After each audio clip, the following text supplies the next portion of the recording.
Hello everyone, welcome to our YouTube channel. This is Vikas Kumar on my YouTube platform Agriverse Education. तो friends, आज की video में हम बात करने वाले हैं जो ICAR की काउंसलिंग है उसका इन्फॉर्मेशन बुलेटिन है, उसमें इंपॉर्टेंट डेट्स दे रखी हैं और आपकी जो काउंसलिंग के टाइम में जो आपको डॉक्यूमेंट्स अपलोड करने हैं एज वेल एज जो आपका रिपोर्टिंग के टाइम पे जो आपको यूनिवर्सिटी अलॉट होगी उस टाइम पे जो आपकी ऑनलाइन रिपोर्टिंग होने वाली है इस बार, तो उस टाइम पे कौन कौन से डॉक्यूमेंट की ज़रूरत पड़ेगी वो हम इस वीडियो में डिस्कस करने वाले हैं। जैसा कि इन्फॉर्मेशन बुलेटिन आपका दिया गया है उसके अकॉर्डिंग हम देखेंगे। सबसे पहले डेट्स देख लेते हैं, इंपॉर्टेंट डेट्स। कल आपकी रैंक कार्ड रिलीज़ करी गई थी 16 को और आपका जो रजिस्ट्रेशन है वो आज से स्टार्ट हो जाएगा 5 बजे से। आज शाम 5 बजे से आपका रजिस्ट्रेशन और जो सीट मैट्रिक्स है ये भी आपको डिस्प्ले कर दी जाएगी और यहाँ से आपका चॉइस फिलिंग स्टार्ट हो जाएगी। आपको जो कॉलेजेस हैं, आपकी जो चॉइस हैं, मैक्सिमम नंबर ऑफ़ चॉइस आप यहाँ पर फिल कर सकते हैं। इसके बाद लास्ट डेट की बात करी जाए तो लास्ट डेट है आपकी 17 से लेके 22 तारीख के बीच में आपको अपनी जो काउंसलिंग फ़ी है वो पे कर देनी है और इसके साथ साथ रजिस्ट्रेशन भी कर देना है। और चॉइस फिलिंग की बात करें तो चॉइस फिलिंग की लास्ट डेट है 23 नवंबर 2021, यानी कि 23 तारीख तक आपको जो कॉलेजेस की आपकी चॉइसेस हैं उनको आपको फिल करनी पड़ेंगी। इसके बाद आपकी काउंसलिंग स्टार्ट हो जाएगी 26 और आपकी फर्स्ट राउंड की काउंसलिंग है। इसमें आपको डिफरेंट डॉक्यूमेंट्स हैं वो अपलोड करने पड़ेंगे। अगर आपको कोई सीट अलॉट हो रखी है किसी यूनिवर्सिटी में तो वहाँ पर आपको कुछ डॉक्यूमेंट्स हैं वो अपलोड करने पड़ेंगे फॉर द काउंसलिंग पर्पज़। इसके बाद नेक्स्ट स्टेप है फ़ी डिपोजिशन।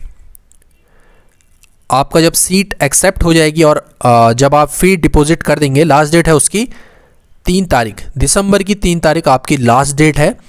इसके बाद आपको रिपोर्टिंग करनी है। देखिए यहाँ पर जो इन्फॉर्मेशन बुलेटिन है इसमें तो फिजिकल रिपोर्टिंग लिखा गया है, बट अगर आप अपना रैंक कार्ड डाउनलोड करेंगे वहाँ पर साफ साफ लिखा गया है कि इस बार जो रिपोर्टिंग है वो ऑनलाइन होने वाली है। कोविड पैंडमिक के चलते जो रिपोर्टिंग है वो ऑनलाइन होने वाली है। अब यहाँ पर देखने वाली बात यह है कि कौन कौन से डॉक्यूमेंट की ज़रूरत पड़ने वाली है काउंसलिंग और रिपोर्टिंग के टाइम पर। सबसे इंपॉर्टेंट चीज़ है ये कि आपको कौन कौन से डॉक्यूमेंट तैयार करके रखे रहने हैं। देख लेते हैं कौन कौन से डॉक्यूमेंट्स हैं। तो यहाँ पर लिस्ट दे रखी है, जैसे आप यहाँ देख पा रहे हैं 2 कॉलम्स में। एक तो है काउंसलिंग के टाइम में जो आपको डॉक्यूमेंट्स की ज़रूरत पड़ेगी और दूसरी फिजिकल रिपोर्टिंग। अगर आपको कोई यूनिवर्सिटी, कोई एग्रीकल्चर यूनिवर्सिटी अलॉट हो जाती है काउंसलिंग के बाद, तब आपको रिपोर्टिंग के टाइम पे कौन से डॉक्यूमेंट को अपलोड करना है। इस बार तो अपलोड ही करना है क्योंकि साफ साफ लिखा गया है। अगर आप अपने रैंक कार्ड में देखेंगे वहाँ पर लिखा गया है कि इस बार जो रिपोर्टिंग है वो ऑनलाइन होने वाली है। तो यहाँ पर वैसे तो फिजिकल रिपोर्टिंग लिखा गया है, पर आप ध्यान से देखना आपके रैंक कार्ड में लिखा गया होगा नीचे कि रिपोर्टिंग ऑनलाइन होने वाली है। चलो ये देख लेते हैं कि डॉक्यूमेंट्स क्या क्या है। सबसे पहले देख लेते हैं, सबसे पहले तो ओवरऑल जितने भी डॉक्यूमेंट हैं सब देख लेते हैं। सबसे पहली चीज़ proof of date of birth, यानी कि आपकी जो 10th की मार्कशीट है वो इसमें काम आ जाएगी डेट ऑफ बर्थ की प्रूफ के लिए। दूसरी आपकी जो 10th की हो गई और आपकी जो 12th की मार्कशीट है वो भी आपको रेडी रखनी है। इसके अलावा जो फाइनल ईयर मार्कशीट है, जो आपकी डिग्री होगी BSc डिग्री, उसकी फाइनल ईयर मार्कशीट या बोल लें हम प्रोविजनल डिग्री सर्टिफिकेट जो बैचलर की डिग्री है, ये आपको तैयार रखनी है। इसके अलावा जो एडमिट कार्ड था आपका ICAR के एग्ज़ाम का, जो एडमिट कार्ड था NTA द्वारा रिलीज़ किया गया था, ये भी आपको साथ में लेके चलना है।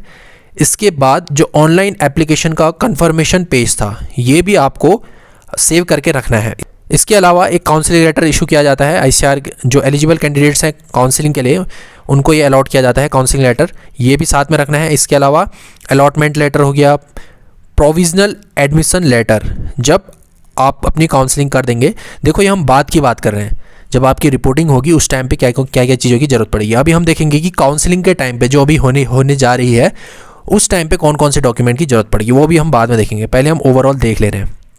उसके बाद प्रोविजनल एडमिशन लेटर जो यूनिवर्सिटी आपको देगी। इसके बाद पासपोर्ट साइज कलर फोटोग्राफ्स, जो आपने ऑनलाइन एप्लीकेशन फॉर्म में फ़ोटोग्राफ्स लगा रखी थी सेम वही फ़ोटोग्राफ्स होनी चाहिए। इसके अलावा आधार कार्ड, उसके अलावा जो आपका स्थायी सर्टिफिकेट यानी कि डोमिसाइल सर्टिफिकेट, करेक्टर सर्टिफिकेट, जो आपकी लास्ट यूनिवर्सिटी थी जहाँ से आपने स्टडी करी, आपने बैचलर डिग्री पूरी कर रखी है, वहाँ से आप अपना करेक्टर सर्टिफिकेट बनवा सकते हैं। इसके अलावा जो आपकी कैटेगरी सर्टिफिकेट है ये भी आपको तैयार रखनी है। और अगर आप फिजिकली चैलेंज हैं तो आपको अपनी मेडिकल सर्टिफिकेट आपको तैयार रखनी है in case of physically challenge candidates. और लास्ट में अगर आप इन सर्विस कैंडिडेट हैं तो आपको एम्प्लॉयर की जो डिक्लेरेशन बाय एम्प्लॉयर या जो स्पॉन्सरशिप सर्टिफिकेट होता है ये भी आपको तैयार रखना है। अब देख लेते हैं कि काउंसलिंग के टाइम पे हमको कौन कौन से डॉक्यूमेंट की ज़रूरत पड़ने वाली है, जो कि आज से स्टार्ट होने वाली है। पहली चीज़ तो आपकी हो गई ये 10th की मार्कशीट, उसके अलावा ये 10th 12th final year marksheet और एडमिट कार्ड, और इसके अलावा जो ये आधार कार्ड है ये भी आपको तैयार रखना है। डोमिसाइल सर्टिफिकेट यानी कि ये स्थाई, ये हो गया, और करेक्टर सर्टिफिकेट ये भी आपको तैयार रखना है। इसके अलावा जो आपकी कैटेगरी वाली सर्टिफिकेट है ये भी आपको तैयार रखना है, और जो ये स्पॉन्सरशिप सर्टिफिकेट है declaration by employer of candidate, जो इन सर्विस कैंडिडेट है उनको ये तैयार रखना है। तो ये चीज़ें आपको काउंसलिंग के टाइम पे रेडी रखनी है।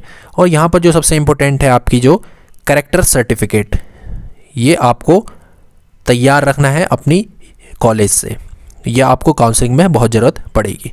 तो दोस्तों ये कुछ डॉक्यूमेंट हैं आपको ये तैयार रखने हैं काउंसलिंग के टाइम में भी, और एज वेल एज जो आपकी रिपोर्टिंग होगी उस टाइम। तो खैर यहाँ पर हमने जितने भी लिखे गए हैं ये सब के सब रिपोर्टिंग के टाइम पे ज़रूरत पड़ने वाली है इनकी, और बाकी काउंसलिंग के बारे में हमने देख ही लिया है कि कौन कौन से डॉक्यूमेंट की ज़रूरत पड़ने वाली है।